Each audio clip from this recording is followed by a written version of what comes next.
Hello everyone, আমি দেবা sir আর তোমরা দেখছো স্টাডি টাইম। আজ আমাদের টপিক কি? আজ আমাদের টপিক হলো শিল্প বিপ্লব কীভাবে উপনিবেশবাদের জন্ম দিচ্ছে। শিল্প বিপ্লব কীভাবে উপনিবেশবাদের জন্ম দিচ্ছে, আর তার সঙ্গে এই শিল্প বিপ্লবের যে এত উন্নতি, শিল্প বিপ্লব ঘটার পেছনে এই রেলপথ, সুয়েজ খাল এবং টেলিগ্রাফ এইগুলো কতটা গুরুত্বপূর্ণ ভূমিকা পালন করেছিল। তো এই টপিকটা নিয়ে হচ্ছে আজকে আমরা ডিটেলসে আলোচনা করব। তো প্রথমেই যেটা দেখব সেটা কি হচ্ছে শিল্প বিপ্লব কীভাবে উপনিবেশবাদের জন্ম দিয়েছে। এই টপিকটা তো আলোচনা করবই, তার সঙ্গে হচ্ছে ওভার কনসেপ্ট হচ্ছে যেমন আমরা ক্লিয়ার করি সেই কনসেপ্টটা ক্লিয়ার করব, দেন তারপরে আগেরটার সঙ্গে একটু লিঙ্ক আপ করার চেষ্টা করব, দিয়ে তারপরে এই টপিকটাকে ডিটেলসে আমরা বুঝে নেবো, যাতে আজকে কেন আজ থেকে অনেক দিন বাদেও তোমার টপিকটা মাথায় থাকে। ওই মুখস্থ করে হচ্ছে ইতিহাস আমি লিখবো পরীক্ষার হলে গিয়ে, দিয়ে তারপরে অর্ধেক ভুলে যাব। তোমার হচ্ছে রাজাকে লিখলাম রানী, রানীকে লিখলাম তার কী বেশ বলে চাকরানি। তো সেরকম নয়, ব্যাপারটা যদি আমরা টোটাল কনসেপ্ট ক্লিয়ার করে নিই তো ইতিহাস বড় কোনো ব্যাপার না, ইন্টারেস্টিং ব্যাপার। মোটামুটি সব স্টেপ বাই স্টেপ, যেমন সিনেমা মনে থাকে, যেমন সিরিয়াল মনে থাকে, তেমন হচ্ছে স্টেপ বাই স্টেপ টোটাল ঘটনাগুলো হচ্ছে আমাদের মনে থাকবে। তো এখানে কি শিল্প বিপ্লব কীভাবে হচ্ছে উপনিবেশবাদের জন্ম দেবে সেটা হচ্ছে দেখবো আজকের টপিক এটা। তো এইটাকে বলি কি ব্যাপারটা, উপনিবেশ কথার অর্থ কি? উপনিবেশ বলতে সবার প্রথম যেটা মাথায় আসে সেটা হচ্ছে কি ভারতের কথা আমাদের, কারণ হচ্ছে আমরা ভারতে থাকি। ভারত হোক কি বাংলাদেশ হোক, এখন তো বাংলাদেশ ভারত পাকিস্তান ভাগ হয়েছে, তো প্রথমে হচ্ছে সবকটা নিয়েই হচ্ছে ভারত ছিল। তো সেই ভারত উপনিবেশ ছিল কার? ইংল্যান্ডের উপনিবেশ। এখান থেকে বহু জোর জুলুম করে হচ্ছে বিভিন্ন কাঁচামাল সব কিছু নিয়ে চলে যাওয়া হতো এবং তাদের বিজনেস গ্রোথ করতো, এই সব কিছু। এই ভারতকে উপনিবেশ বানালো। এই ভারতের উপনিবেশের সঙ্গে শিল্প বিপ্লবের একটা গভীর টান রয়েছে, গভীর সংযোগ রয়েছে। সেই সংযোগটা হচ্ছে আজকে আমরা এই ক্লাসের মধ্যে আমরা সেই সংযোগটাকে চিরবিচ্ছিন্ন করে হচ্ছে আমরা দেখবো যে কী কী প্রয়োজন ছিল তাদের, সেই প্রয়োজনে সেই তাদের চাহিদাগুলো মেটানোর জন্য আমাদের এখানকে উপনিবেশ, কেবল ভারতকে নয় বিভিন্ন জায়গায়, বিভিন্ন ইউরোপীয় কান্ট্রিগুলো বিভিন্ন জায়গাকে এরকম উপনিবেশ বানিয়েছিল। তাদের সেখানকার মানুষের ওপর নানানভাবে অত্যাচার করেছিল কেবল নিজের স্বার্থ পূরণের জন্য। এই স্বার্থটা কি কেবল সেখানের গভর্নমেন্টের ছিল, নাকি কোনো ব্যক্তির ছিল, নাকি সেখানে জনগণের ছিল? তো সেই ডিটেলসগুলো হচ্ছে এই ক্লাসের মধ্যে হচ্ছে আমরা দেখব। আর তার সঙ্গে দেখব হচ্ছে রেলপথ। রেলপথ আগে ছিল না, রেলপথ হচ্ছে কে আবিষ্কার করলো। এবং একটা টাইমে যখন আমরা শিল্প বিপ্লব হচ্ছে টোটাল কনসেপ্টটা ক্লিয়ার করেছিলাম, তখন হচ্ছে আমরা দেখলাম কি রেলপথ। এখানেও দেখবো আমরা যে রেলগাড়ি ঘোড়ায় টানতো। আর কেন প্রয়োজন হলো, কিসের এমন একটা প্রয়োজন হলো যার জন্য রেলগাড়ি আবিষ্কার হয়ে গেল? কিছু তো প্রয়োজন আছে, তো সেই প্রয়োজনটা কি যার জন্য রেলগাড়ি আবিষ্কার করে ফেললো। আর সেই রেলগাড়িটা কীভাবে এই শিল্প বিপ্লবকে, মানে শিল্প বিপ্লবের গতিকে আরও বাড়িয়ে দিল, আরও পুরো হচ্ছে হিউজ চারিদিকে এই বিপ্লব ঘটলো। আর তার সঙ্গে হচ্ছে সুয়েজ খাল। এই খাল হচ্ছে কোনো প্রাকৃতিক খাল নয় যে চিরদিন ধরে ওই খালটা ছিল, সেখান দিয়ে হচ্ছে সব কিছু জাহাজ, খাল জল আছে সেখান দিয়ে জাহাজ যাবে, ওপরে প্লেন জাহাজ নয়, হচ্ছে জলে চলার জাহাজ। জানি তোমরা বুঝতে পেরেছো, তবু একটু মজা করার চেষ্টা করলাম। তো হচ্ছে সুয়েজ খাল, সেই সুয়েজ খাল কিন্তু কোনো প্রাকৃতিক খাল নয়, দীর্ঘদিন ধরে ছিল না। সেই খাল খনন করা হলো। কি এমন প্রয়োজন ছিল সেই খাল খনন করা হলো? কেন করলো, কার আন্ডারে করলো, সেটা কি জাতীয়করণ হলো নাকি প্রাইভেটাইজেশন ছিল? সেই খালটা কারা কারা ব্যবহার করতে, কি স্বার্থ, এবং এটা শিল্প বিপ্লবকে কীভাবে এগুলো আর কোন দেশকে সবথেকে বেশি প্রফিট দিল সেটাও দেখলো। টেলিগ্রাফ, টেলিগ্রাফ বলতে কি? টেলিগ্রাফ হচ্ছে বর্তমান হোয়াটসঅ্যাপের পুরনো মডেল ধরতে পারো। তো সেটা কিরম, যেমন হচ্ছে ছোটো ছোটো হোয়াটসঅ্যাপে যেমন ইমোজি পাঠানো যায়, ইমোজি তো জানো যে কাউকে একটু ভালো লাগলো তোমার হচ্ছে তাকে আলাদা একটা ইমোজি, বন্ধুর জন্য আলাদা একটা ইমোজি, শত্রুর জন্য আরও একটা ইমোজি। তো এরকম বিভিন্ন ইমোজি আছে। তো সেরকম এই টেলিগ্রাফ হচ্ছে সেরকম একটা পুরনো হোয়াটসঅ্যাপের ভাবা একটা পুরনো ভার্সন, যাতে কিছু সাংকেতিক চিহ্ন পাঠানো যেত, আর সেই সাংকেতিক চিহ্নগুলোর মধ্যে বিভিন্ন মেসেজ লুকিয়ে থাকতো।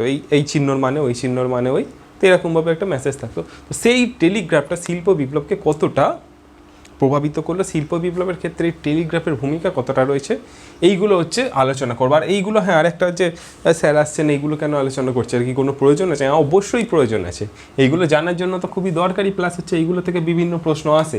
রেল কবে আবিষ্কার হয়েছিল, কে করেছিল, কেন ইঞ্জিন কি, প্রথমে রেল কী দিয়ে চলতো, যদি এই প্রশ্নগুলো আসে তখন কী করে উত্তর দেবে?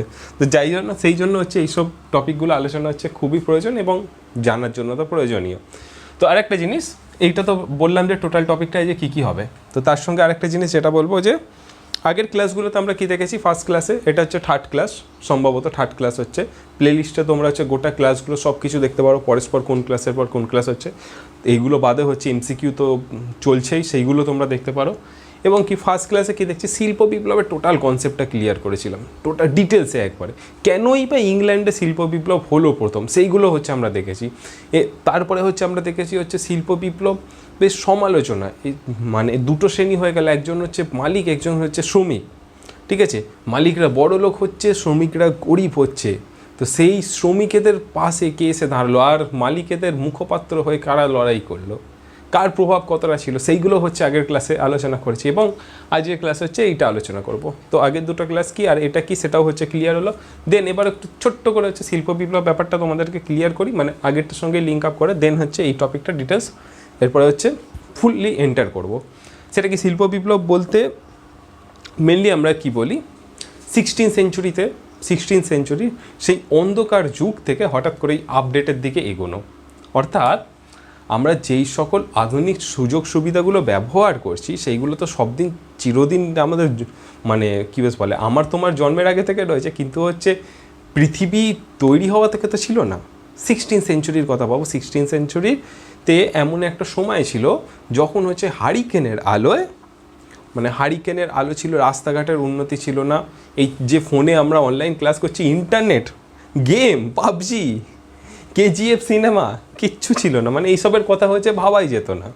এইগুলো তারপর হচ্ছে কলকারখানা, এইসব জামা কাপড় পড়ছে এইসব কলকারখানা, তারপরে হচ্ছে রেল লাইনের মধ্যে দিয়ে যাওয়া আসা হচ্ছে জাহাজ, তারপরে হচ্ছে আর কি বলবো তোমার হচ্ছে আমার ফ্যান লাইট কিচ্ছু নেই, সেই জায়গায় চলে যাও।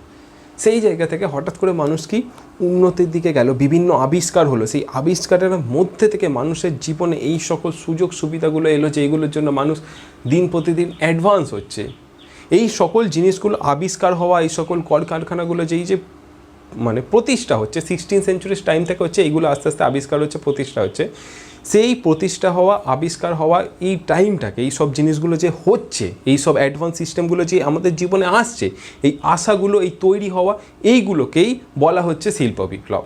অর্থাৎ মানুষের জীবনকে সহজ সরল করার জন্য যেই সকল আপডেটগুলো, যেমন ফোনে আপডেট হয় তাই না, ফোন ল্যাক করলে তোমরা যে আপডেট দিতে থাকো, গেম না চললে আপডেট দিতে থাকো, সেরকমই এইসব মানুষের জীবনে 16 সেঞ্চুরি পরে সেই হিউজ হঠাৎ করে বিভিন্ন আপডেট হচ্ছে মানুষের জীবনে, বিভিন্ন আবিষ্কার, বিভিন্ন কলকারখানা তৈরি হচ্ছে। এইসব আপডেটগুলো যখন হচ্ছে, এই আপডেট হয়ে এগোনোর সময়টাকে, এই আপডেট হওয়াগুলোকেই বলা হচ্ছে শিল্প বিপ্লব। ক্লিয়ার? আগের ক্লাসেও হচ্ছে এইগুলো নিয়ে ডিটেলস হয়েছে, তো আজকে একটুখানি এইটা ক্লিয়ার করলাম। আর যদি আগের ক্লাসগুলো কেউ না দেখে থাকো সেইগুলো হচ্ছে দেখে নিও, তো সেইগুলোতে আরও ডিটেলস সব কিছু তোমাদের ক্লিয়ার হয়ে যাবে। তো এখানে কি আজকের টপিকটা কি, শিল্প বিপ্লব কি সেটা ক্লিয়ার করলাম। এবার এই শিল্প বিপ্লব কীভাবে উপনিবেশবাদের জন্ম দিচ্ছে, উপনিবেশবাদটা কি সেটা হচ্ছে আরেকটু আগে, তার আগে হচ্ছে আমরা ক্লাস শুরু করার সঙ্গে সঙ্গেই বললাম, সেই উপনিবেশবাদের জন্ম দিচ্ছে কীভাবে এই শিল্প বিপ্লব, মানে এইসব জিনিস তো প্রতিষ্ঠা হচ্ছে, আবিষ্কার হচ্ছে, এবং এইগুলো কীভাবে উপনিবেশবাদে জন্ম দিচ্ছে। আর হ্যাঁ, শিল্প বিপ্লব কোথা থেকে শুরু হয়েছে, শিল্প বিপ্লব প্রথম শুরু হয় হচ্ছে ইংল্যান্ডে বিভিন্ন জিনিসপত্র আবিষ্কার হচ্ছে, রাস্তাঘাট ফাট, কলকারখানা, সেইগুলো হচ্ছে ইংল্যান্ডে প্রথম শিল্প বিপ্লব শুরু হচ্ছে, সেখান থেকে সব কিছু আবিষ্কার শুরু হচ্ছে, দিয়ে তারপর গোটা ইউরোপে ছড়িয়ে যাচ্ছে। আমাদের এখানে না, আমরা ওয়েস্ট বেঙ্গলে, বাংলাদেশে, তারপরে হচ্ছে আমাদের এই ভারতবর্ষের এই এখানে হচ্ছে না, ইউরোপে হচ্ছে। ঠিক আছে, তো যাই হোক, ভারত তো ছিলই হচ্ছে উপনিবেশ। তো কীভাবে এই আপডেটগুলো, এই শিল্প বিপ্লবগুলো, এই আবিষ্কারগুলোর চাহিদা কীভাবে এই উপনিবেশ বানাচ্ছে, সেই শিল্প বিপ্লবের কী এমন প্রয়োজনে উপনিবেশ বানাচ্ছে, তো সেইটা হচ্ছে আমরা দেখব। তো প্রথমেই যেই কারণটা দেখছি যে যার জন্য এই উপনিবেশ হচ্ছে, সেটা কি, ইংল্যান্ড সহ ইউরোপের বিভিন্ন দেশে বহু কলকারখানা গড়ে ওঠে। ঠিক আছে, এটা তো আমরা জানি যে শিল্প বিপ্লবের মধ্যে দিয়ে কী হচ্ছে, ইউরোপের বিভিন্ন দেশ, ইংল্যান্ড তথা হচ্ছে গোটা ইউরোপে, ইংল্যান্ডে প্রথম শুরু হয়েছে, দিয়ে তারপরে গোটা ইউরোপে বিভিন্ন কলকারখানা গড়ে উঠছে। ঠিক আছে, কলকারখানা যখন গড়ে উঠছে তখন এই উৎপাদিত মাল বিক্রির জন্য আন্তর্জাতিক বাজারের প্রয়োজন হচ্ছে। ব্যাপারটা কেরম, একটা কারখানা হলো, সেই কারখানা কি হচ্ছে যে একটা নির্দিষ্ট এলাকার, তোমার পাড়ায় একটা কারখানা হয়েছে, সেই কারখানাটা তোমার পাড়ার যা মাল প্রয়োজন সেই মাল উৎপাদন করতে সক্ষম। ঠিক আছে, একটা ছোট্ট জায়গায় একটা কারখানা হলো, সেই কারখানা নিজ এলাকায় হচ্ছে মালপত্র উৎপাদন করতে সক্ষম, ওই কারখানায় হচ্ছে নিজের মাল উৎপাদন করে বিক্রি করলে সব কিছু মিটে যাচ্ছে। কিন্তু ওই কারখানার পাশে আরেকটা কারখানা যদি হয়ে যায়, তার পাশে আরেকটা কারখানা হয়ে যায় যদি, তার পাশে আরও একটা কারখানা হয়ে যায় যদি, একটা পাড়ায় 4টে কারখানা হয়ে গেল, কিংবা একটা জায়গায় 4টে কারখানা হয়ে গেল, সাইকেলের কারখানা ধরো, ঠিক আছে, সেই সাইকেলের কারখানাটা হয়ে গেল একটা পাড়ার মধ্যে। সেই যখন একটা কারখানা হয়েছিল, সেই কারখানা থেকে লোকজন আসতো, এতে সাইকেল নিয়ে তো চলে যেত, মাল উৎপাদন করছে কারখানাটা দিয়ে। তারপর ওই একই পাড়ায় যদি 4টে কারখানা হয়ে যায়, ওই পাড়ার লোকে হচ্ছে কত সাইকেল কিনবে? সাইকেলের ওপর রাত্রিরে ঘুমাবে, সকালের জন্য একটা সাইকেল, বিকেলের জন্য একটা সাইকেল, এরকম তো করবে না। তো তখন প্রয়োজন হলো কি, তখন প্রয়োজন হলো এই মালটা যেই উৎপাদন করছে, এই সাইকেল কারখানাটা যে সাইকেল উৎপাদন করছে, এই সাইকেলগুলো বিক্রি করার জন্য আরও বাজার খোঁজার। ঠিক আছে, এটা তো সাইকেলের উদাহরণ দিলাম, কিন্তু শিল্প বিপ্লবের ক্ষেত্রে কেবল সাইকেলের ব্যাপার নয়, এখানে হচ্ছে সব কিছু মালের, বিভিন্ন জামা কাপড় থেকে শুরু করে বাসনপত্র, তারপরে হচ্ছে কি যা যা তখন তৈরি হচ্ছে সব কিছুর জন্য, সব কিছু বিভিন্ন কারখানা চারিদিকে তৈরি হচ্ছে, বিভিন্ন মানে মালপত্র উৎপাদন হচ্ছে, আর দিন প্রতিদিন আরও কারখানা বাড়ছে। সেই কারখানাগুলো হচ্ছে তোমার হচ্ছে নিজের জায়গায় চাহিদা মিটিয়েও আরও মাল রয়ে যাচ্ছে। এই মালগুলো বিক্রি করার জন্য এবার প্রয়োজন হলো কি বাইরের বাজারে। এবার তখন কি করলো, তখন হচ্ছে বাইরের বাজার চারিদিকে খুঁজতে শুরু করলো হচ্ছে সেই দেশগুলো, সেই কারখানার মালিকেরা। এরপর কি এবার হচ্ছে এই মালগুলো বিক্রি করার জন্য আর কোথায় কোথায় বিক্রি করা যায়, তো সেই খোঁজেই হচ্ছে বিভিন্ন দেশের দিকে তারা যাচ্ছে এবং সেই দেশগুলোকেই তারা উপনিবেশ বানাচ্ছে। এছাড়াও এটা তো হলো হচ্ছে এক মাল বিক্রি করা। দ্বিতীয় হচ্ছে কাঁচামাল।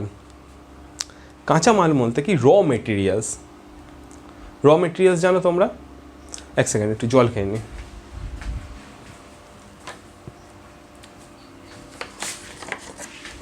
জল ইম্পর্টেন্ট।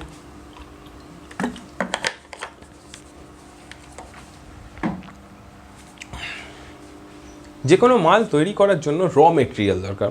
যদি লোহার কারখানা হয় তো লোহার থেকে বিভিন্ন জিনিসপত্র তৈরি হয়। আমার বাড়ির ফ্যানটাও হচ্ছে লোহার তৈরি, তোমার বাড়ির চেয়ারটাও লোহারের, কিংবা আলমারিটা লোহারের, এইসব হচ্ছে লোহারের তৈরি হতে পারে। আমার ট্রাইপডটা হচ্ছে লোহারের, তো এসব লোহারের। কিন্তু এটা কি কাঁচা লোহা প্রয়োজন, তাই না? সেরকমভাবে যদি জামা কাপড়ের ক্ষেত্রে হয় তো কাঁচা তুলোর প্রয়োজন, কাঁচা মালের প্রয়োজন হয়।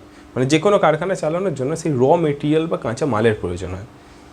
একই জায়গায় অনেক কটা কারখানা হয়ে গেছে, সেখান থেকেই হচ্ছে র মেটেরিয়াল তুলে তুলে তুলে তুলে সেখানে র মেটেরিয়ালটা শেষ হয়ে এসছে। এবার প্রয়োজন হলো কি সেই কারখানাগুলো যে আরও বাইরে থেকে এবার আমাদেরকে র মেটেরিয়াল নিয়ে আসতে হবে। সেই র মেটেরিয়াল কোথা থেকে আনা যাবে, সেই র মেটেরিয়াল আনার জন্য খুঁজতে থাকলো হচ্ছে সেই দেশগুলো আরও বিভিন্ন জায়গা, বিভিন্ন দেশ। ঠিক আছে, এইভাবে হচ্ছে বিভিন্ন দেশগুলোকে যখন তারা খুঁজে বের করলো, যেমন উদাহরণ এবার দিচ্ছি যে ভারতকে খুঁজে বের করলো হচ্ছে ইংল্যান্ড। ঠিক আছে, তো এবার হচ্ছে ভারত থেকে হচ্ছে র মেটেরিয়াল কি, যেমন হচ্ছে নীল, যদি দেখি যে রং করার জন্য নীল নিয়ে যেতে লাগলো। তারপর হচ্ছে নীল বিদ্রোহ, নীলের জন্য কতটা অত্যাচার, সেইগুলো হচ্ছে আমরা দেখেছি। আবার কি সুতো, কাঁচা সুতো হচ্ছে ভারত থেকে হচ্ছে তারা নিয়ে গেল, এবং ভারতে কী কী অত্যাচার করেছিল সেইগুলো তো ভারতের ইতিহাস আমরা দেখেছি, যে এই মালপত্র হচ্ছে কম দামে কেনার জন্য ভারতের মানুষকে নানান অত্যাচার করেছে। সেইগুলো এখান থেকে হচ্ছে এই মানে কি উপনিবেশ বানিয়ে নিয়েছে, তাদের কন্ট্রোল হচ্ছে ভারতের ওপর। তো ভারতের মানুষের হচ্ছে কোনো কিছুই মানে বলার নেই, কারণ হচ্ছে কি তাদেরই পুলিশ এখানে, তারা ভারতকে উপনিবেশ বানিয়ে দিয়েছে। এবার এখান থেকে কাঁচা মাল যা পারছে হচ্ছে কয়লা থেকে শুরু করে তোমার লোহাপত্র, সোনা, রূপো, কাঁচা মাল, সুতো ফুতো সব কিছু হচ্ছে উপনিবেশ বানিয়ে ফেলেছে, আমাদের উপর তাদেরই কন্ট্রোল রয়েছে। এখান থেকে কাঁচা মাল নিয়ে যাচ্ছে হচ্ছে নিজের দেশে। তো সেই কাঁচা মালের যোগানের জন্য তাদের প্রয়োজন হলো কি অন্যান্য দেশকে উপনিবেশ বানানো। ঠিক আছে, এই কাঁচামালের প্রয়োজনীয়তাও এই উপনিবেশবাদের জন্ম দিচ্ছে। ক্লিয়ার? যে কটা পয়েন্ট বলছি আশা করছি ক্লিয়ার। তো দেখো এই পয়েন্টগুলোই তোমাকে কিন্তু যদি এক্সামে প্রশ্ন আসে তো এই পয়েন্টগুলোই হচ্ছে তোমাকে কিন্তু মাথা খাটিয়ে হচ্ছে এগুলো ভালো করে সুন্দর করে লিখতে হবে। দুটো প্রসেস হয়, এক হচ্ছে পাগলের মতন মুখস্থ করে করে করে করে করে করে হচ্ছে তুমি মুখস্থ করলে, দিয়ে এক্সাম হলে গিয়ে 4টে লাইনের জায়গায় 2টো পয়েন্ট ভুলে গেলে, একটা রইলো, তার মধ্যে একটা লাইন দিক থেকে একটা কিছু মিস্টেক করে দিলে সেই। আর সেকেন্ড অপশান হয় হচ্ছে তুমি ভালো করে ব্যাপারটা বুঝে নিলে, দেন তারপর সুন্দর করে একটুখানি বইয়ের ভাষায় বা একটুখানি হচ্ছে ল্যাঙ্গুয়েজগুলোকে চেঞ্জ করে, কিংবা হচ্ছে একটু শুদ্ধ ভাষায়, ঠিক আছে, এই শুদ্ধ ভাষায় হচ্ছে কি শুদ্ধ ভাষায় না নিলেও তুমি হচ্ছে টিচারকে বোঝানোর মতন করে ভালোভাবে, যে ভালো সুন্দর করে পয়েন্ট বাই পয়েন্ট লিখে দিলেই তুমি বেশ নিশ্চিন্তে মুখস্থ না করে সর্বাধিক নম্বর পেতে পারো। ঠিক আছে, পাবেই, এইটা হচ্ছে ব্যাপার। তো এটা হোপ এই পয়েন্টগুলো ক্লিয়ার হলো। এরপরে কি কাঁচামালের যোগানটাও দেখলাম। আরেকটা জিনিস কি,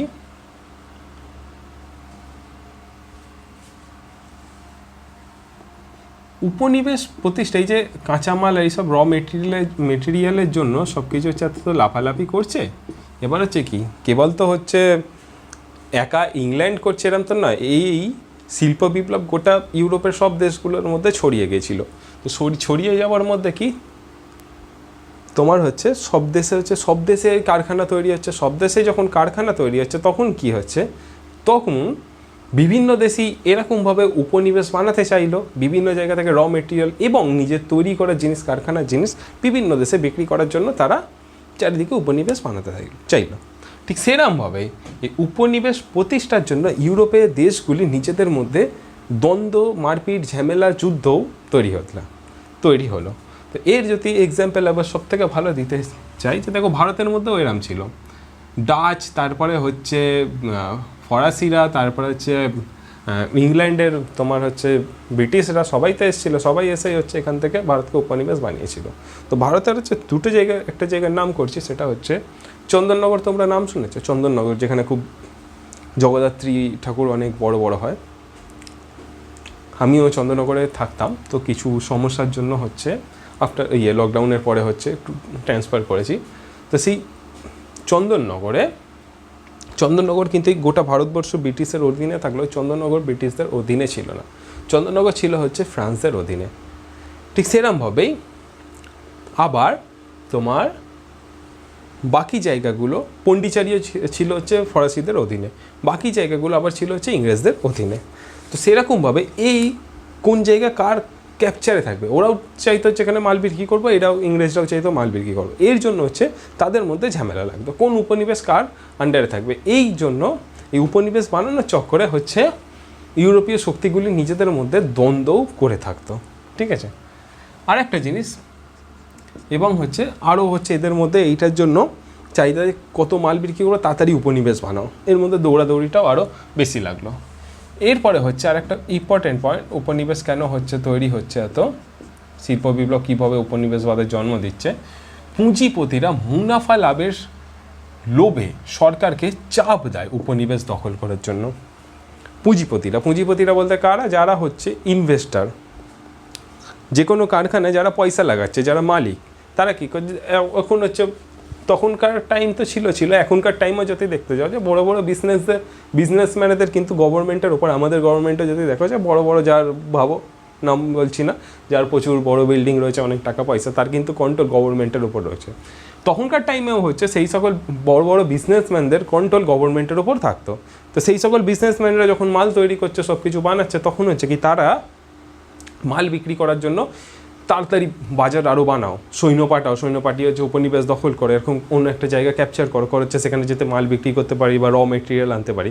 এইভাবে হচ্ছে এই মুনাফা পাওয়ার লোভে এই পুঁজিপতিরা বা ইনভেস্টাররা হচ্ছে উপনিবেশ বানানোর জন্য গভর্নমেন্টকে চাপ দেয় সেই সকল দেশের, এবং সেই সকল দেশরা হচ্ছে উপনিবেশ বানানোর পথে আরও এগিয়ে যেতে থাকে। ঠিক আছে, এই উপনিবেশ বানানোর পেছনে পুঁজিপতিদেরও বেশ ভূমিকা রয়েছে, সেটাও হচ্ছে আমরা দেখলাম। এছাড়া মেন ব্যাপার সেটা হচ্ছে কি, বিভিন্ন ইউরোপীয় দেশের সরকারের বিদেশে উদ্বৃত্ত পুঁজি বিনিয়োগের জন্য সক্রিয় হয়ে ওঠে এবং জন্ম হয় উপনিবেশবাদে। ঠিক আছে, বিভিন্ন ইউরোপীয় দেশের সরকার বিদেশে উদ্বৃত্ত পুঁজি বিনিয়োগে সক্রিয় হয় এবং জন্ম হয় বিভিন্ন উপনিবেশের, অর্থাৎ এই সকল চাপ পড়ছে এবং সরকারও তাদের কথা শুনে, তারা তো অনেক পয়সাই দেয় গভর্নমেন্ট চালানোর জন্য, তো তাদের কথাটা একটু শুনে হচ্ছে চলো সৈন্য তোমরা চলো দখল করি, আর দেখি কোথায় রয়েছে কোন কোন দেশ, তাদেরকে বানাই হচ্ছে উপনিবেশ। এইভাবে হচ্ছে জন্ম নিচ্ছে উপনিবেশ জন্মানোর পেছনে কী কী কারণ, সেইগুলো হচ্ছে দেখলাম, আমরা বুঝলাম। কোথাও কি কোনো সমস্যা হয়েছে? যদি হয়ে থাকে অবশ্যই জানাও, আর যদি না হয়ে থাকে সেটাও আমাকে অবশ্যই জানাও। আর আরেকটা জিনিস, যারা দেখছো তোমার নাম তোমার কোথা থেকে দেখছো, কিংবা হচ্ছে মানে কোন জায়গা থেকে দেখছো, অথবা তুমি কোন স্কুলে পড়ো, সেইগুলো হচ্ছে আমাকে জানাতে পারো। আমরা চেষ্টা করছি খুব শীঘ্রই তোমাদের সঙ্গে ডাইরেক্ট কিছু, মাঝে মাঝে ডাইরেক্ট কিছু সামনাসামনি অন ক্যামেরায় কথাবার্তা বলার। তো ঠিক আছে, দেখা যাক কত দূর এগোনো যায়। তো এইটা দেখলাম হচ্ছে আমরা উপনিবেশের কীভাবে জন্মটা হচ্ছে, শিল্প বিপ্লব কীভাবে, শিল্প বিপ্লব একটা কারণ, এটা কীভাবে উপনিবেশের জন্ম দিচ্ছে। ঠিক আছে, এই শিল্প বিপ্লবের ক্ষেত্রে, শিল্পের যে বিপ্লব হচ্ছে এইটার ক্ষেত্রে রেলপথ, সুয়েজ খাল আর হচ্ছে টেলিগ্রাফ কতটা গুরুত্বপূর্ণ ভূমিকা পালন করেছে এবার হচ্ছে সেটা দেখব। এগুলো সবই কিলো হচ্ছে কি যোগাযোগ ব্যবস্থা। ঠিক আছে, এটা যদি ভাবো হচ্ছে কী বেশ বলে শিল্প বিপ্লব হচ্ছে তোমার মানে ভাবো হচ্ছে কারো একটা ভালো বন্ধু, আর তার সে হচ্ছে পালিয়ে বিয়ে করবে, তার বিয়ের জন্য সবথেকে ভালো বন্ধুরা হচ্ছে কি হেল্প করে, যে কোথা দিয়ে পালিয়ে যাবে, কীভাবে, যে কীভাবে পালিয়ে যাবে। তো সেরকম হচ্ছে সেই হেল্প করার বন্ধুগুলো হচ্ছে এই রেলপথ, সুয়েজ খাল, টেলিগ্রাফ। এই শিল্প বিপ্লবে উন্নতির কাছে শিল্প বিপ্লব ম্যাসিভ আকারে চারিদিকে ছড়িয়ে পড়বে। এই ছড়িয়ে পড়ার পেছনে সবথেকে বেশি গুরুত্বপূর্ণ ভূমিকা পালন করবে রেলপথ, সুয়েজ খাল আর টেলিগ্রাফ। এগুলো কী কী কবে হচ্ছে সেইগুলো হচ্ছে এবার চলো দেখে যাক। ফার্স্টে রেলপথ দিয়ে শুরু করি। রেলে চেপেছো তো? সেই রেল কবে আবিষ্কার হয়েছে এবং এই রেল কীভাবে শিল্প বিপ্লবকে প্রভাবিত করছে এবং শিল্পকে আরও চারিদিকে সরিয়ে দিচ্ছে, সেটা আবার হচ্ছে দেখা যাক। শিল্প বিপ্লবকে কেন্দ্র করে ব্রিটেন ও পরে ফ্রান্স, জার্মানি, রাশিয়া সহ ইউরোপের অন্যান্য দেশগুলিতে পরিবহন ব্যবস্থার উন্নতি ঘটে এবং দ্রুতগামী পরিবহন ব্যবস্থার জন্য প্রয়োজন হয়। এর ফলে রেল ব্যবস্থা সৃষ্টি হয়। কলকারখানায় মাল উৎপাদন হচ্ছে। রেল ব্যবস্থাটা কেন গুরুত্বপূর্ণ, কি প্রয়োজনে রেলটা তৈরি হলো সেটা দেখব। কলকারখানায় মাল উৎপাদন হচ্ছে, মাল তৈরি হচ্ছে, মাল তৈরির জন্য বাজারের প্রয়োজন হচ্ছে, বাজারেরা খুঁজছে, উপনিবেশ বানাচ্ছে, নিজের দেশে তো বিক্রি করছে, বাইরের চারিদিকেও করছে। এই মালগুলো উপনিবেশ অবধি যাবে কীভাবে, তাই না? মাল বানানো হলো, তারপর যাওয়া হলো। আমি আর তুমি ভাবো হচ্ছে যাবো হচ্ছে দীঘা ঘুরতে, আমি তুমি আরও সব হচ্ছে আমাদের কিছু টিচার্স আর হচ্ছে তোমার কিছু বন্ধু সবাই মিলে হচ্ছে টিচার আর স্টুডেন্ট যাবো হচ্ছে ঘুরতে দীঘাতে। তো তার জন্য প্রয়োজন কি? রাত্রিরে ঘুমালে আমার হোয়াটসঅ্যাপের দীঘাতে পৌঁছে যেতে পারবো না। তার জন্য প্রয়োজন হচ্ছে গাড়ির, প্রয়োজন হচ্ছে রাস্তার। সে গাড়ি না হলে আমরা পৌঁছতে পারবো না, গাড়ির মধ্যে দিয়ে আমরা পৌঁছাবো হচ্ছে দীঘায়। ঠিক সেরকমভাবেই মাল তৈরি হয়েছে, মালগুলো প্রয়োজন মালগুলো এইদিক ওইদিক পৌঁছানোর জন্য প্রয়োজন হয় হচ্ছে বিভিন্ন গাড়ি। সেই গাড়ি আর রাস্তা না হলে গাড়ি তো চলবেই না। সেই গাড়ি হচ্ছে রেলগাড়ি, খুব দ্রুত মালগুলো এক জায়গা থেকে অন্য জায়গায় পাঠানো যাবে, সেই প্রয়োজনে এই রেলের আবিষ্কারও করছে। আর তৎকালীন সময় যখন এই শিল্প বিপ্লব হচ্ছে ইংল্যান্ডে বিভিন্ন তখন হচ্ছে শিল্প ওই যে এক একটা টাইমে হয় না যে এক একজনের লাক খুব ভালো কাজ করে, তো সেরকম হচ্ছে ইংল্যান্ডে তখন হচ্ছে লাক খুব ভালো, স্টিম ইঞ্জিন বানিয়ে ফেলছে, রাস্তাঘাট বানানো আবিষ্কার রাস্তাঘাট বানিয়ে ফেলছে হেভি সুন্দর সুন্দর এইসব, তখনকার বিভিন্ন বৈজ্ঞানিকের আবির্ভাব হয়ে গেছিলো ইংল্যান্ডে। হঠাৎই সেই টাইমটাতে হেভি ম্যাসিভ আকারে চারিদিকে বৈজ্ঞানিকদের আবির্ভাব হয়েছিল, বিভিন্ন জিনিস আবিষ্কার করছে। সেরকমই একটা আবিষ্কার ছিল হচ্ছে রেল ইঞ্জিন। তো এই জিনিসপত্র যেই সকল মাল উৎপাদন হচ্ছে সেই মালগুলোকে দ্রুত পাঠানোর জন্য প্রয়োজন হয় হচ্ছে দ্রুতগামী একটা পরিবহনের, যেই পরিবহনের মাধ্যম হিসেবে প্রতিষ্ঠা হচ্ছে রেলগাড়ি। ঠিক আছে, এই মাল তাড়াতাড়ি পাঠানোর জন্য। প্রথমে এটা ব্রিটেনে হলেও পরে হচ্ছে ফ্রান্স, জার্মানি এবং রাশিয়া সহ ইউরোপের বিভিন্ন দেশে ছড়িয়ে পড়েছিল। ঠিক আছে, দ্রুতগামী পরিবহনের ব্যবস্থার প্রয়োজনেই এই রেল ব্যবস্থার উদ্ভব হয়, অর্থাৎ খুব দ্রুত হচ্ছে যাওয়ার হচ্ছে একটা মাধ্যম হিসেবে রেলগাড়ির প্রতিষ্ঠা হয়। আর আরেকটা জিনিস তোমাদেরকে বলি, সেটা হচ্ছে কি রেলগাড়ি প্রথমে কি রেলগাড়ি যে আমরা যখন এখন রেলগাড়ি দেখছি এরকম যে প্রথমে কিন্তু ইঞ্জিন এরকমভাবে ছিল না। আগে কি একটা গাড়ি ছিল যার নাম ছিল রেলগাড়ি, তাকে হচ্ছে টানতো ঘোড়াতে করে রেলগাড়ি নিয়ে যেত, দিয়ে তারপরে আপডেট হলো যখন ইঞ্জিন আবিষ্কার হলো, তারপরে হচ্ছে একটা রেলগাড়ি ইঞ্জিন সমেত হচ্ছে গাড়ি প্রতিষ্ঠা হলো। কিন্তু প্রথমেকার রেলগাড়ি হচ্ছে ঘোড়ায় টানতো। ঠিক আছে, যেটা ব্রিটেনে ছিল। তো যাই হোক, দেখা যায় ব্রিটেনে সপ্তদশ শতক থেকে রেল পরিবহন শুরু হয়। কবে থেকে? সপ্তদশ শতক থেকে ব্রিটেনে রেল পরিবহন শুরু হয়। প্রথমে রেল ছোট আকারে ছিল এবং একে ঘোড়ায় টানতো, এত বড় বড় ছিল না, ছোট ছিল, তাকে ঘোড়ায় টানতো। তারপরে হচ্ছে স্টিফেনসন 1825 খ্রিস্টাব্দে রেল ইঞ্জিন আবিষ্কার করেন। কে? স্টিফেনসন 1825 খ্রিস্টাব্দে রেল ইঞ্জিন আবিষ্কার করে। তারপর হচ্ছে ফ্রান্সে প্রথম রেলপথের সূচনা হয় কবে? এটা হচ্ছে ব্রিটেনের আগেরটা বললাম, দিয়ে হচ্ছে ফ্রান্সে প্রথম রেলের সূচনা হয় হচ্ছে 1827-এ। এবং রেল যাত্রী পরিবহন শুরু হয়, আচ্ছা 1827-এ যখন ফ্রান্সের রেল শুরু হয় তখন হচ্ছে শুধু কেবল মালপত্র নিয়ে যাওয়া হতো, দিয়ে তারপরে রেলে যাত্রী পরিবহন শুরু হয় 1837-এ। এটা কোথায় বললাম? ফ্রান্সে, ঠিক আছে। তারপর হচ্ছে রাশিয়াতে, একটু রাশিয়া দেখে নেওয়া যাক। 1851 খ্রিস্টাব্দে সেন্ট পিটার্সবার্গ থেকে, এখানটা উঠেই গেছে লেখাটা, সেন্ট পিটার্সবার্গ থেকে মস্কোতে, মস্কোতে সরকারি উদ্যোগে রেল চালু হয়। সরকারি উদ্যোগে কেন? কমিউনিজম ছিল তো, সেইটা হচ্ছে আগের দিন আমরা একটুখানি লিটলি হচ্ছে সমাজতান্ত্রিক সমালোচনার ক্ষেত্রে দেখলাম যে ক্যাপিটালিজম, কমিউনিজম, একজন চাইতো হচ্ছে সমাজের সকল সাধারণ মানুষের অধিকার প্রতিষ্ঠা হোক, একজন চাইতো হচ্ছে বড় লোকদেরাই থাকুক, এরকম ব্যাপার। তো সেইখান থেকে হচ্ছে এই রাশিয়াতে সবসময় সরকারি উদ্যোগে বিভিন্ন কাজকাম হতো, ঠিক আছে। এখানে কবে হচ্ছে? 1851-তে হচ্ছে রেল ব্যবস্থা শুরু হচ্ছে সরকারি উদ্যোগে, সেন্ট পিটার্সবার্গ থেকে মস্কো অবধি রেল চলছে। হলো। আরও কিছু হচ্ছে দেখা যাক।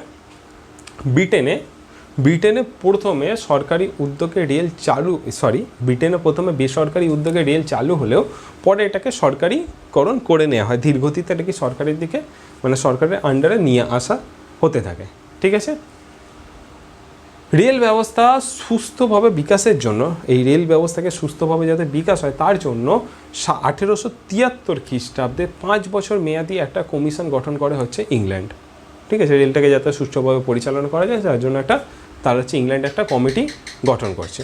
এছাড়া হচ্ছে 1921 সালে আইন করে 121টা বড় মানে ছোট ছোট কোম্পানি ছিল, সেইগুলোকে ইউনিফাইড করে 4টে বড় কোম্পানিতে রূপান্তর করে হচ্ছে ইংল্যান্ড। মানে আগে ছোট ছোট বিভিন্ন কোম্পানিকে টেন্ডার দেওয়া হতো, তার হচ্ছে রেল ব্যবস্থা এখান থেকে হয়তো পাশের পাড় অবধি একটা কোম্পানি দেখলো, কি আরেকটা জায়গায় আরেকটা শহরকে একটা কোম্পানি দেখলো, তো সেইটাকে চেঞ্জ করে ছোটো ছোটো 121টা কোম্পানি ছিল সেইগুলোকে চেঞ্জ করে বড় 4টে কোম্পানিতে রূপান্তরিত করা হলো। এটা করছে কে? কোন দেশ?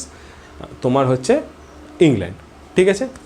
তারপরে আরেকটা ব্যাপার কি, সেকেন্ড বিশ্বযুদ্ধ বা সেকেন্ড ওয়ার্ল্ড ওয়ারের সময় রেলকে একবারে কেন্দ্রীয়করণ করে নেয়, নিজেদের আন্ডারে একবারে হচ্ছে সরকার নিজেদের আন্ডারে একবারে ডাইরেক্টভাবে পুরোপুরি হচ্ছে নিয়ে নেওয়ার চেষ্টা করছে, এবং তার কিছু সময় পরে এটাকে পুরোপুরিভাবে জাতীয়করণ করে দেওয়া হয়। রেলকে প্রাইভেটাইজেশন থেকে গভর্নমেন্টাইজেশন করে নেওয়া হচ্ছে। এবার যদি আমরা ফ্রান্সের দিকে দেখি, ফ্রান্সের রেল ব্যবস্থার আর কিছু দিকে, যে 1835-এর পরে খুব দ্রুত 1835-এর পর থেকে খুব দ্রুত ফ্রান্সের রেল ব্যবস্থার উন্নতি হয়। 1830-এ ফ্রান্সে কিন্তু একটা বিপ্লব হচ্ছে, মানে ওইদিকে হচ্ছে বিপ্লব হচ্ছে, জনগণ হচ্ছে রাজার দিকে খেপে যাচ্ছে, সেই সবগুলো ব্যাপার আলাদা, কিন্তু এইদিকে হচ্ছে শিল্পেরও ডেভেলপমেন্ট হচ্ছে, ঠিক আছে। তো সেই 1830-এ কোন বিপ্লবটা হয়েছিল ফ্রান্সে, সেইটা হচ্ছে তোমরা বলো, ঠিক আছে। সেটা হচ্ছে আমার আজকে একটা প্রশ্ন। আর হচ্ছে 1835-এর পর থেকে ফ্রান্সে খুব দ্রুত রেলের উন্নতি ঘটতে থাকে। আর হচ্ছে 1840-এর মধ্যে প্রায় 100 কিলোমিটার রেলপথ গোটা ফ্রান্সে ছড়িয়ে যায়। 100 কিলোমিটার রেলপথ গোটা ফ্রান্সে ছড়িয়ে যায়। আজকে তোমার মনে হতে পারে যে 100 কিলোমিটার খুব কম, কিন্তু তখনকার সময় ভাবো, রেল প্রথম আসছে, তখনকার সময় হচ্ছে 100 কিলোমিটার ছড়িয়ে যাচ্ছে। কবে? 1840-এর সময় নাগাদ। 1848-এর সময় আস্তে আস্তে প্রায় 1800 কিলোমিটার পর্যন্ত রেলপথ গোটা ফ্রান্সে ছড়িয়ে পড়ে। আর তারপরে পরের মাত্র এই 1848-এর আর 20 বছরের মধ্যে, 1848-এর পর থেকে আর 20 বছরের মধ্যে গোটা ফ্রান্সে প্রায় তোমার হচ্ছে 17,500 মতন রেলপথ, মানে 17,500 কিলোমিটার রেলপথ গোটা ফ্রান্সে ছড়িয়ে পড়ে। অর্থাৎ বুঝতেই পারছো যে কী পরিমাণ, কতটা দ্রুত গোটা ফ্রান্সের রেল ব্যবস্থা ছড়িয়ে পড়ছে, ঠিক আছে। এছাড়াও ফ্রান্স দেখলাম জার্মানির ক্ষেত্রে তোমার হচ্ছে কি বলবো, যে 1848-এর এই টাইমটাতে জার্মানিতে প্রায় 1,500 মাইল মতো রেলপথ তৈরি হয়ে গেছিলো, দিয়ে হচ্ছে 1848 থেকে 50-এর মধ্যে প্রায় 3,000 মাইল পর্যন্ত রেলপথ তৈরি হয়ে গেছিলো। যে ফ্রান্সের ক্ষেত্রে কেসটা একটুখানি আলাদা, অন্যান্য জায়গায় দেখলাম কি যে বেসরকারি থেকে রেল সরকারি হচ্ছে, ফ্রান্সে আবার কি সরকারি রেল প্রথমে ছিল সরকারের আন্ডারে, ফ্রান্স তারপর হচ্ছে সরকার থেকে রেলটাকে বেসরকারিকরণ করে দেয়। কোন সময়? 1860-এ। ঠিক আছে, ফ্রান্স দেখলাম, জার্মানি দেখলাম, ইংল্যান্ড দেখলাম, এবার হচ্ছে আরেকটা দেশ বাকি রয়েছে যেখানে শিল্প বিপ্লব হয়েছিল যেইগুলোতে খুব বড় বড়, সেটা হচ্ছে কি রাশিয়া। ঠিক আছে, রাশিয়া নাম মনে আছে? রাশিয়ায় 1860, 1870, 1880 এই সময় নাগাদ 1.6, তারপর হচ্ছে 10.7, 22.9 হাজার কিলোমিটার মতন রেলপথ ছড়িয়ে পড়েছিল গোটা রাশিয়া জুড়ে। ঠিক আছে, এই হলো হচ্ছে রেলপথের ব্যাপারটা আমরা দেখলাম। তো দেখা যাক হচ্ছে আবার সুয়েজ খাল। সুয়েজ খাল তো আমরা নাম প্রচুর শুনেছি। আমার পেনটা খারাপ হয়ে গেছে, নতুন লাল কালি দেখি একটা নিতে হবে, না আবার কালি পড়ছে।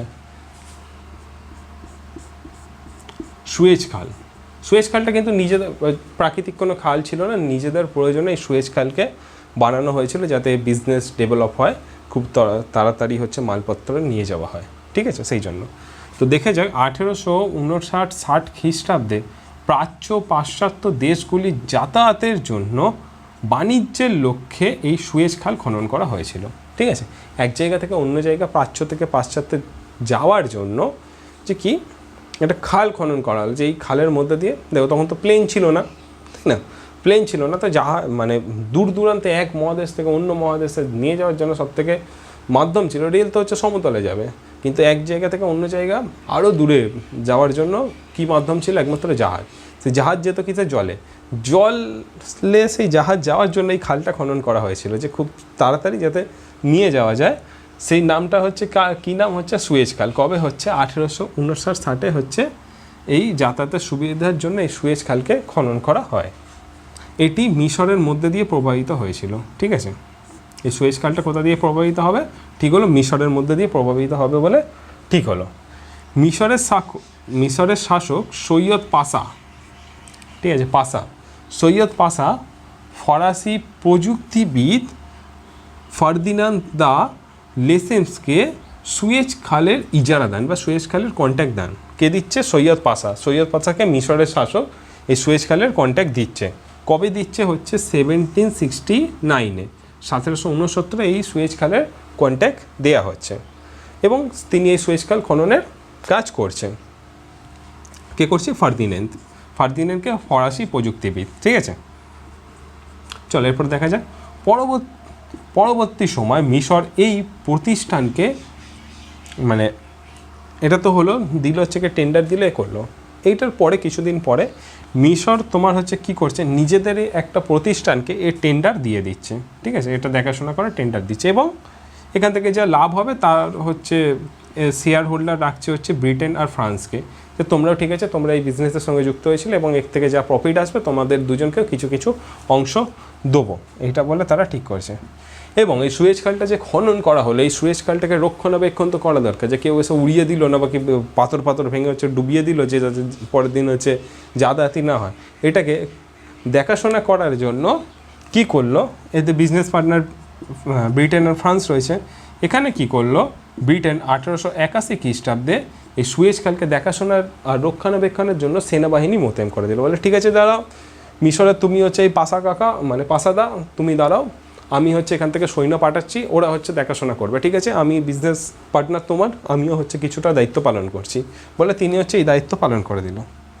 আর এর পরবর্তী সময় অটোমান সুলতান, যে মিশরেরই শাসক, 9টা দেশের প্রতিনিধিদের নিয়ে 1888 খ্রিস্টাব্দে কনস্ট্যান্টিনোপলে একটা জাতীয় সম্মেলন, মানে একটা জাতীয় মিটিং হচ্ছে ডাকে, আন্তর্জাতিক মিটিং, এবং সেখানে তিনি ঘোষণা করে সব দেশের সম্মতিক্রমে এবার থেকে জাহাজ চলাচলের জন্য সুয়েজ খাল উন্মুক্ত। এবার থেকে কি সব দেশেরই জাহাজ চলাচলের অধিকার এই সুয়েজ খালে দিয়ে দেওয়া হলো। তো এই হচ্ছে সুয়েজ খালের হিস্ট্রি, কেন খনন করা হলো এবং কে করলো, কিভাবে করলো, কারা কারা হচ্ছে মেন শেয়ার হোল্ডার ছিল এই সুয়েজ খালের, এবং কিভাবে এটি হলো। ঠিক আছে, এই সুয়েজ খালকে ব্যবহার করতো কোন কোন দেশগুলো সর্বাধিক? এটা হচ্ছে পশ্চিম ইউরোপের আটলান্টিক গোষ্ঠীভুক্ত দেশগুলো হচ্ছে এই সুয়েজ খালকে মেনলি ব্যবহার করতো। আর এছাড়াও আরও বেশি কাজে লেগেছিল সুয়েজ খাল সবথেকে বেশি কাজে লাগবে হচ্ছে ব্রিটেন আর ফ্রান্সে। আর একটা জিনিস, ব্রিটেন এই শিল্প বিপ্লবে সবথেকে বেশি প্রফিটেবল দেশ ছিল, কারণ কি ব্রিটেন অনেক কটা উপনিবেশ বানিয়ে রেখেছিল, যেখান থেকে সেই উপনিবেশের বিভিন্ন কাঁচামাল একদম হচ্ছে তাদেরকে মূল্য না দিয়েই হচ্ছে চুরি করে নিয়ে চলে আসতো। যেমন কি অত্যাচার করতো সেই সকল উপনিবেশের মানুষেদের, যেমন তার উদাহরণ হচ্ছে ভারতকে কীভাবে হচ্ছে ব্রিটেন অত্যাচার করতো তার ইতিহাস তোমরা সকলে জানো, যে ভারতকে কীভাবে তারা অত্যাচার করতো, এবং এখান থেকে মূল্য এক প্রকার মূল্য না দিয়েই তারা হচ্ছে এখান থেকে মাল নিয়ে চলে যেত। এখান থেকে যখন মাল নিয়ে চলে যেত তারা, তখন কী হলো, মাল নিয়ে যাচ্ছে তারা হচ্ছে মানে ফ্রিতে তো মালটা পেয়ে গেছে, এবার খালি কারখানায় বানালো মাল আর হচ্ছে যাই দামে বিক্রি করুক না কেন টোটালটাই তাদের প্রফিট, তাই না? তো অন্য দেশ যখন মাল কিনে এনে সেটাকে বানিয়ে বিক্রি করছে, তাদের যত না প্রফিট হবে, এরা তো মানে ফ্রিতে মাল চুরি করে এনে হচ্ছে বিক্রি করে বানিয়ে হচ্ছে দিচ্ছে, তাতে কি এদের মালের কোয়ালিটিও ভালো করতে পারবে, দামও কমে দিতে পারবে। আর এই জন্য দাম কম আর কোয়ালিটি ভালোর জন্য এদের ব্যবসা চারিদিকে ফুলে ফেপে উঠতে থাকে। ইংল্যান্ডের ক্ষেত্রে সেখানেই হচ্ছে আদার্স দেশগুলো, জার্মানি বলো ফ্রান্স বলো, তারা অতটা এরকমভাবে লোকের ওপর অত্যাচার করে জোর জুলুম করে মালপত্র কেড়ে নিয়ে আসতো না, তাদের হচ্ছে ব্যবসাটা একটুখানি মানে ইংল্যান্ডের তুলনায় খারাপ হতে থাকে, ঠিক আছে? অন্য দেশগুলি তুলনায় ইংল্যান্ড এতে বেশি ফুলে ফেপে ওঠে। আর তার সঙ্গে হচ্ছে এই মিশরের সুয়েজ খালটা, এটাও কি, এটা আরও প্রফিট দিচ্ছিল, যে খুব সহজে হচ্ছে জাহাজ নিয়ে চলে আসবে। তো এটা সব থেকে বেশি মানে ফ্রান্স থেকেও বেশি প্রফিট দিল হচ্ছে ইংল্যান্ডকে, ঠিক আছে? তো এই হলো। আর একটা জিনিস কি, মিশরের রাষ্ট্রপ্রধান নাসের, একবারে শেষ দিকে বলছি, মিশরের রাষ্ট্রপ্রধান হচ্ছে নাসের 26শে জুলাই 1956 সালে এই সুয়েজ খালকে জাতীয়করণও করে দিয়েছিলেন। মানে 1956, এটা একবার লাস্টের দিকে যখন নাসের আসবে তখন হচ্ছে এই সুয়েজ খালকে জাতীয়করণ করে দেবে। তো সুয়েজ খালের ইন্ট্রোডাকশান বা সুয়েজ খালের ব্যাপারটা হচ্ছে আমরা দেখে নিলাম। এবার হচ্ছে টেলিগ্রাফ শিল্প বিপ্লবের ক্ষেত্রে কতটা গুরুত্বপূর্ণ ভূমিকা পালন করলো, ঠিক আছে? রেল দেখলাম যে জিনিসপত্র দ্রুত নিয়ে যাওয়ার জন্য কতটা ভূমিকা পালন করলো। এবার হচ্ছে কি সুয়েজ খাল দেখলাম যে তাড়াতাড়ি যাওয়া আসার জন্য সুয়েজ খাল একটা গুরুত্বপূর্ণ ভূমিকা পালন করলো। মাল তৈরি হলো, মাল নিয়ে যাওয়া হলো, এবার হচ্ছে খবরাখবর, এই জাহাজ তোমার ওখানে পৌঁছেছে, এখন তো ফোন করে নিতে পারবে, তোমার ওখানে মালটা ঢুকলো তো না ঢোকেনি এখনও, কিংবা যে তাহলে কালকে আসবে, তাহলে কত পিস মাল তোমাকে পাঠাতে হবে, প্রয়োজন তো, এটা যোগাযোগের একটা মাধ্যম, কমিউনিকেশনের একটা মাধ্যমের প্রয়োজন। তো সেই সমস্যাকে দূর করেছিল হচ্ছে এই টেলিগ্রাফ। এখনকার অ্যাডভান্স হচ্ছে তোমার ওয়্যারলেস মাইকের মতন নয়, ওয়্যারলেস তোমার হচ্ছে কী বেশ ভালো, ওয়্যারলেস রিমোটের মতন নয়, ওয়্যারলেস ফোনের মতন নয়, যখন ফোনে কি তার আছে, এরকম তারের ব্যাপার ছিল না, পুরো ডাইরেক্ট কথাবার্তা শোনা যেত না। তখনকার সময় অনেক পুরনো জিনিস, তখনকার সময় নতুন আবিষ্কার হচ্ছে টেলিগ্রাফের মধ্যে দিয়ে কিন্তু খবর পাঠিয়ে দেওয়া যেত, তার বেসাতে হতো। যেমন আগেকার টেলিফোন দেখেছো যে তারের মধ্যে দিয়ে সংবাদটা যেত, এই টেলিগ্রাফের ক্ষেত্রেও সেই তারের মধ্যে দিয়ে সংবাদ যেত।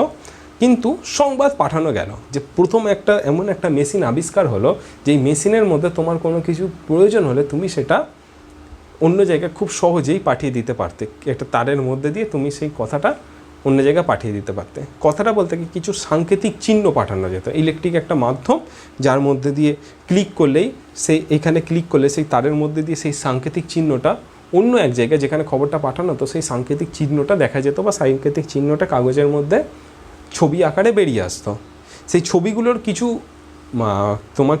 ছবিগুলোর কিছু হচ্ছে কী বেশ বলো, ছবিগুলোর কিছু একটা মানে ছিল, যে কত বস্তা মাল দিতে হবে বা সেরকম একটা কিছু। যেমন স্টেনো হয়, স্টেনোতে বিভিন্ন সাংকেতিক চিহ্নর বহু মানে হয়, সেরকমই এরও কিছু সাংকেতিক চিহ্নর বহু মানে ছিল, যে মানেগুলো দেখে তারা সেই যোগাযোগের কথাটা, যে কতটা মাল বা কখন যাবে বা কখন কিছু, সেগুলো বুঝতে পারতো। অর্থাৎ কমিউনিকেশানের গ্যাপটাকে পূরণ করলো হচ্ছে এই টেলিগ্রাফ, ঠিক আছে? এই আরও একটা গুরুত্বপূর্ণ ভূমিকা পালন করলো, এর জন্য বিজনেসটা আরও বেশি গ্রোথ করলো। অর্থাৎ এটা শিল্প বিপ্লবকে কতটা প্রভাবিত করলো সেটা হচ্ছে আমরা দেখছি। এখানে কি বলা হচ্ছে, দ্রুত যোগাযোগ ব্যবস্থার সমস্যার সমাধানের এটা একটা অন্যতম মাধ্যম হয়ে গেল। যেমনটা বললাম, টেলিগ্রাফকে বানাচ্ছে হচ্ছে স্যামুয়েল এল.বি. মোস বলতে ওই মোষ নয় যে মোষের দুধ বের করা মোষ বানিয়েছিল, ওই মোষ নয়, এনার নাম হচ্ছে স্যামুয়েল এল.বি. মোস। তিনি বানাচ্ছেন হচ্ছে টেলিগ্রাফ। 1860 খ্রিস্টাব্দে তারের সম্প্রসারণের মধ্যে দিয়ে এর বিকাশ ঘটে এবং গোটা যুক্তরাষ্ট্রে এর কানেকশান ছড়াতে থাকে, ঠিক আছে? এর একটা আরেকটা ব্যাপার হচ্ছে 1866 খ্রিস্টাব্দে মার্কিন যুক্তরাষ্ট্রের সঙ্গে ব্রিটেনের যোগাযোগ স্থাপন হয় এই টেলিগ্রাফের মধ্যে দিয়ে। মার্কিন যুক্তরাষ্ট্র থেকে ব্রিটেনের তার বেছানো হচ্ছে এবং তারের মধ্যে থেকে কথাবার্তা আদান প্রদানের ব্যবস্থা শুরু হয়ে যাচ্ছে এই টেলিগ্রাফের মধ্যে দিয়ে। এখন তোমার হয়তো মনে হতেই পারে স্বাভাবিক যে এইটার জন্য এত লাফালাফি, কিন্তু তুমি একবার ভেবে দেখো যে তোমার কাছে ফোন নেই, তোমার কাছে কিছু নেই, কথাবার্তা এরকমভাবে যাবে, চিঠি ছাড়া জীবনে কোনো উপায় নেই। তখনকার সময় একটা তারের মধ্যে দিয়ে কথাবার্তা পৌঁছে যাচ্ছে এক জায়গা থেকে অন্য এক জায়গা, বিবশ একটা আনন্দের ব্যাপার। এখনকার নয়, তখনকার হচ্ছে সময়টা, তখনকার সিস্টেম অনুযায়ী একবার খালি ভেবে দেখো যে এরকম একটা তারের মধ্যে দিয়ে সব কিছু কথাবার্তা চলে যায়। বাপরে ওয়াও, কি জিনিস এটা, হোয়াট আ সারপ্রাইজ, এরকম ব্যাপার। তো যাই হোক, তখন হচ্ছে 1866 সালে প্রথম হচ্ছে মার্কিন যুক্তরাষ্ট্রের সঙ্গে ব্রিটেনের যোগাযোগ স্থাপন হয়েছে টেলিগ্রাফের মধ্যে দিয়ে। তারপরে কি 1870-এর টাইমে লোহিত সাগরের মধ্যে দিয়ে ভারতের সঙ্গে ইংল্যান্ডের যোগাযোগ ব্যবস্থা শুরু হয়ে যায়। যোগাযোগ ব্যবস্থার হচ্ছে একটা মাধ্যম তৈরি হয় টেলিগ্রাফ, লোহিত সাগরের মধ্যে দিয়ে আসছে ভারতের সঙ্গে ইংল্যান্ডের ডাইরেক্ট সাংকেতিক চিহ্ন পাঠানোর বা কথাবার্তা বলার একটা সিস্টেম তৈরি হয়ে যাচ্ছে এই টেলিগ্রাফের মধ্যে দিয়ে। ঠিক আছে, তো এইখানে হচ্ছে আজকের ক্লাসটা শেষ করলাম। এটা হচ্ছে মেন ইম্পর্ট্যান্ট জায়গা যে এই শিল্প বিপ্লবের ক্ষেত্রে রেলপথ, সুয়েজ খাল বা টেলিগ্রাফ কতটা গুরুত্বপূর্ণ ভূমিকা পালন করেছিল। হোপ তোমরা কি এর অ্যান্সার দিতে পারবে এবার প্রশ্নটা এলে, হ্যাঁ কিনা আমাকে কিন্তু অবশ্যই জানিয়ে যেও। ঠিক আছে, এইটা হচ্ছে ব্যাপার। আর হচ্ছে কিভাবে শিল্প বিপ্লব উপনিবেশবাদের জন্ম দিল, এটাও হচ্ছে আমরা দেখলাম।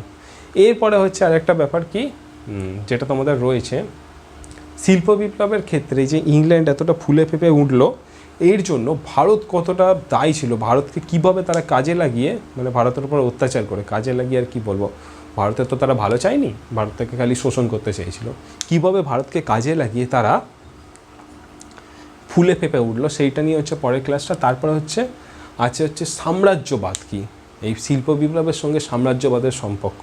সাম্রাজ্যবাদ হচ্ছে বিভিন্ন দেশকে এবার নিজের দেশের সঙ্গে যুক্ত করে নেব, সেই সাম্রাজ্যবাদটা কি, কীভাবে হচ্ছে এটা ছড়ালো, তো সেইটাও হচ্ছে আমরা এই পরের ক্লাসগুলোতে হচ্ছে দেখব। তবে হচ্ছে আজকের ক্লাস হচ্ছে এতটাই। তোমরা তোমাদের মতামত অবশ্যই জানাও, ভালো লাগুক খারাপ লাগুক যাই হোক না কেন, লাইক শেয়ার সাবস্ক্রাইব, আর এখন একটা নতুন থ্যাঙ্কস বাটন উঠেছে তোমাদের জন্য, আমরা অ্যাড করলাম, দেখো ওখানে অনেক কিছু করা যায়। তো যাই হোক, তো এই হচ্ছে ব্যাপার। এইখানে হচ্ছে সব কিছু আমরা দেখলাম, দেখে হচ্ছে তোমাদের কতটা কনসেপ্ট ক্লিয়ার হয়েছে সেইগুলো হচ্ছে তোমরা অবশ্যই জানাও। কেবল ইতিহাস নয়, আদার সাবজেক্টগুলোর ক্লাসও হচ্ছে আমাদের চ্যানেলে হতে থাকছে, সে হচ্ছে ম্যাথামেটিক্স হোক কিংবা তোমাদের ফিজিক্স হোক, সব কিছু ক্লাসই হচ্ছে, এবং যেগুলো হচ্ছে না সেগুলো আমরা চেষ্টা করছি খুব তাড়াতাড়ি শুরু করা। তোমাদের কিছু প্রয়োজন হলে তোমরা সেইগুলো জানাও। আর হ্যাঁ, আরও একটা জিনিস, মোটিভেশনাল ক্লাস, তারপরে হচ্ছে লয়ের ক্লাস, বিভিন্ন পপুলার ব্যক্তিদের বায়োগ্রাফি ক্লাস, সেইগুলো হচ্ছে, সেইগুলো বিভিন্ন মোটিভেশনাল ভিডিও রয়েছে, আমার বানানো অনেক মোটিভেশনাল ভিডিও রয়েছে, তোমরা সেইগুলোও দেখতে পারো, সেখানে গিয়েও তোমাদের মতামত জানাতে পারো। গোটা চ্যানেলটা একটু ঘুরে দেখো, পার্কে গেলে একটু চারিদিকে ঘুরে দেখা হয় না, তো সেরকম চ্যানেলটা একটু ঘুরে দেখো কোথায় কী ভালো লাগছে, কোথায় কী হচ্ছে, সব জায়গায় তোমাদের মতামত জানাও। আর এইভাবেই আমরা তোমাদের সমস্যার সমাধানের জন্য তোমাদের পাশে রয়েছি। সমস্যাগুলো অবশ্যই কমেন্টে জানাও।